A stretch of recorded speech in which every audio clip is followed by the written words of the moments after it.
Some things never show up in the team's polished press release. They show up in the way Foxborough moves behind the scenes. And right now, the Patriots are trying to build an offense that doesn't have to live on miracles, and a defense that doesn't crack just because the depth runs out. Today, we've got a draft pick being viewed like a future weapon, an expensive veteran with the door still slightly open, a dangerous hole sitting in the middle of the defense, and the real story of a rookie who had to be convinced before becoming a first-round piece. Hit that like button because this video is for the fans who want to understand the plan before the headline hits. Some draft picks are made just to put out fires. Others show you the plan. Eli Raridon lands right in that second group, and I'm telling you, this is the kind of move that separates a team just guessing from a team finally thinking 2 years ahead. The Patriots didn't have to panic at tight end. Hunter Henry is still in the building. He's still dependable. He's still a target Drake Maye already trusts, and that gives New England something this offense has not had enough of in recent years: the luxury to develop a tight end without throwing the kid straight into the fire in week 1.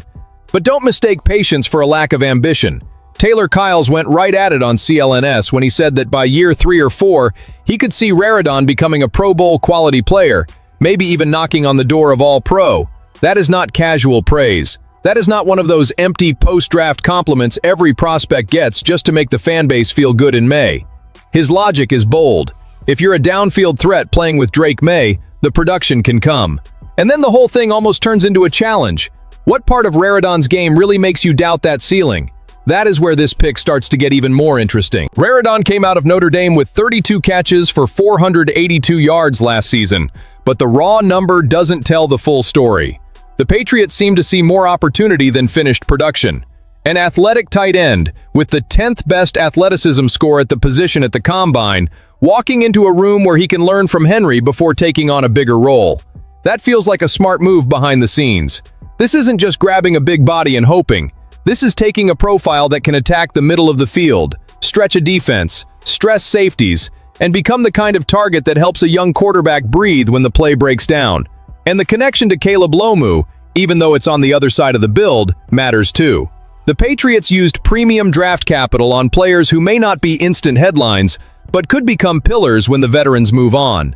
Lomu with Morgan Moses, Raridon with Hunter Henry. That tells me this team is not just reacting to the calendar anymore. It is trying to control succession before it turns into a crisis. After years of watching holes show up too late, I'll take this kind of cold, aggressive planning every single time. Raridon does not have to be a star right now, but if he learns the details, adds strength, understands Maye's timing, and turns that athleticism into production, watch out.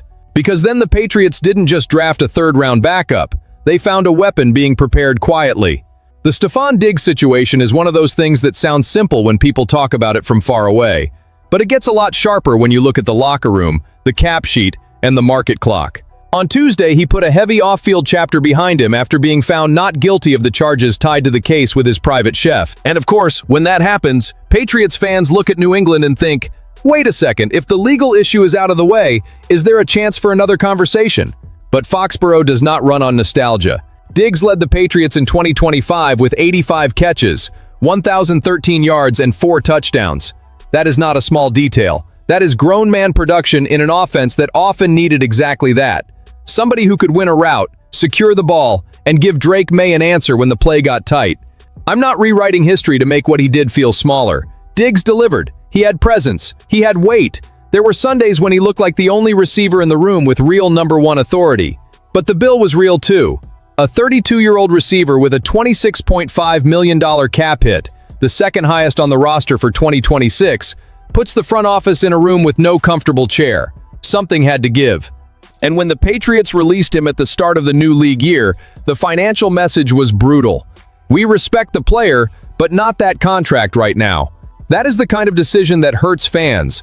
But serious teams can't build a roster by paying for old emotions. And still, Elliott Wolf left a crack in the door.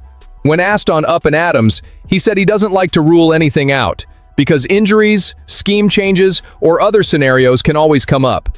That is not a promise, but it is also not a slammed door. That is executive language from someone who understands the market. You don't burn a bridge with a productive player, especially when the season can still throw a surprise on your desk. Now here comes the explosive part. Romeo Doubs already arrived in free agency.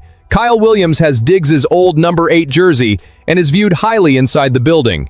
and the expectation of an A.J. Brown trade after June 1 is still hanging over everything. So the fantasy of Brown, Diggs, and Dobbs together looks beautiful on paper. That kind of room would give Maye ridiculous firepower. But in reality, I see it more as an aggressive fan dream than the most likely path. Not because the Patriots lack ambition, because of the fit. What would Diggs come back to be? A complimentary piece? To take less money? To split volume with Brown and Dobbs while a young player like Kyle Williams tries to grow? That is the knot. A guy who just went over 1,000 yards usually doesn't see himself as roster decoration. He wants targets, financial respect, and a clear role. And if another team shows up offering more room, more football, and more money, the conversation changes fast. The thing working in the Patriots' favor is the calendar. After free agency in the 2026 draft, a lot of teams have already spent their big money. If Diggs' market is not as hot as he expects, New England could become a rational option again, especially if the A.J. Brown deal falls through.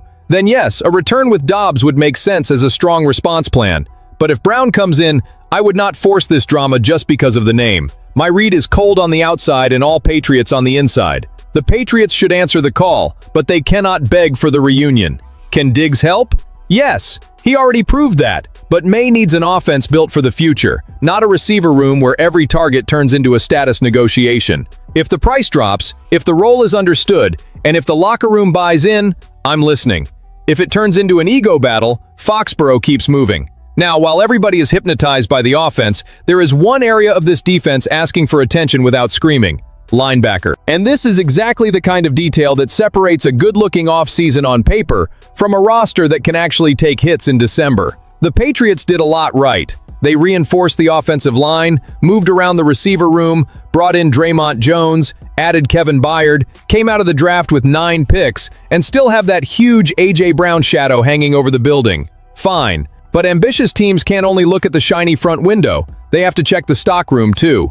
Robert Spillane and Christian Ellis are still there as starters. Chad Muma is there as the only depth option who spent time with New England in 2025. But Jack Gibbons, Jelani Tavai, and Marte Mapu are gone. That is not nothing. We're talking about more than 1,000 combined defensive snaps and 148 regular season tackles walking out the door. It may not be a national headline, but inside a coaching staff, that matters. Because when the schedule gets tight, when somebody rolls an ankle, when a game turns into a trench fight against a physical offense, depth stops being a nice word and becomes survival. The Patriots have names trying to fill that line. KJ Britt arrived in free agency.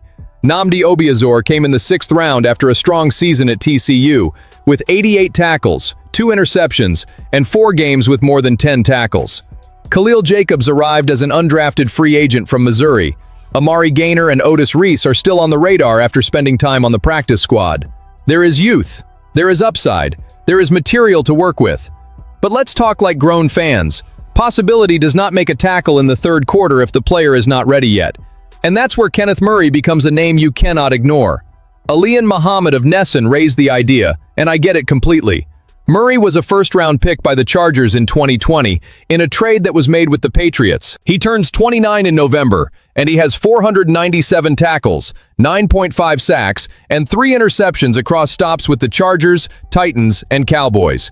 That is real NFL mileage. This is not some blind swing on an athlete who has never felt Sunday speed. Now, I'm not selling Murray as a magic fix. His 2025 season in Dallas was rough. A 38.8 overall PFF grade, less impact against the run, and his fewest run stops since his 2nd year, when he ended up on injured reserve with an ankle injury. That matters. That goes into the math. But so does the other side. He played 870 defensive snaps, the 3rd most of his career. In New England, he would not need to arrive as the savior. He could arrive as a cheap veteran, maybe close to the minimum, to bring size, experience, and protection against the scenario nobody wants to picture. The behind-the-scenes detail that catches my eye is simple. The Patriots have 2 open roster spots after the exits of Elijah Mitchell, Marshall Lang, and John Giles. So this would not be a signing that forces the team to sacrifice another player right now. It is a chance to add one more safety piece to the 2nd level and let competition talk. If Murray comes in and the young guys respond, great. If a young player beats him out, even better. What cannot happen is the Patriots spending months building an aggressive offseason, then finding out too late that they didn't have enough muscle in the middle of the defense. Patriots fans, get in the comments and don't sit on the fence. Would you bring in Kenneth Murray on a cheap deal to protect this linebacker group? Or would you let Britt, Obiazor, and the young guys handle it in camp. I'm ruthless about this part of the roster. When the price is low and the risk is controlled, I'd rather create competition now than apologize in October. Caleb Lomu's story has one thing I love in an offensive lineman. It doesn't start with a star pose. It starts with friction. 6 years ago, his dream was not hearing the phone ring on draft night. It was playing defensive end at Highland High School next to his friend and neighbor Fisher Kamak. The kid wanted to show up. He wanted to get to the quarterback. He wanted to see his name in the paper. Offensive line? To him, it felt like punishment. Then Bill Critchfield, Highland's offensive line coach, stepped in with the kind of negotiation that changes a career before the player even realizes it. He basically said, "Play offensive line for me, and I'll let you play defensive end with Fisher." It was almost a bargain. Lomu accepted, still unsure, still not totally sold, but the raw talent was there. Size, movement, coordination, natural strength. The coaches saw it before he did. In the 2021 season, Lomu started at left tackle, and Highland ended up losing the title game. But the following summer became the real turning point. He went to camps in Arizona, faced older players, guys who already had Division I scholarships, and he did not get swallowed up. Actually, the opposite happened. He realized he could block big-time players, and when a teenager realizes he belongs on the same field as the guys he thought were far ahead of him, something lights up. Head coach Brock Farrell said Lomu came back different, talking like someone who had finally understood it.